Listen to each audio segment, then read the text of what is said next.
రైలు పడతానికి వచ్చామండి. ఇంకా ఏమి పడలేదు. కొంచెం చీకటి పడే టయానికే స్టార్ట్ అవుతాయి. ఇదిగోండి, ఇదంతా కృష్ణా బ్యారేజ్, విజయవాడ కృష్ణా బ్యారేజ్. ఈ బ్యారేజ్ కింద ఉన్న నదిలో వేస్తున్నామండి.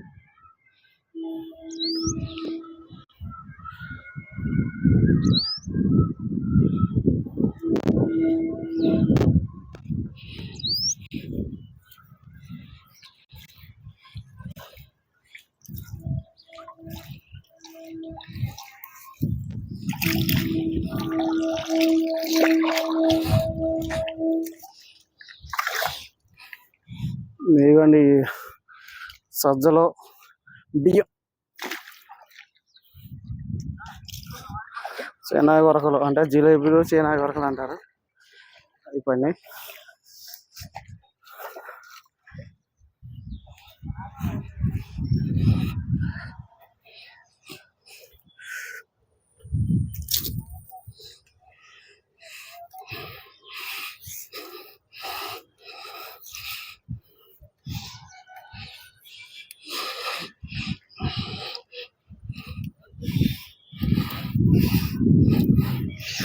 ఎక్కువ పడలేదు, ఒకటి పెద్దది పడింది.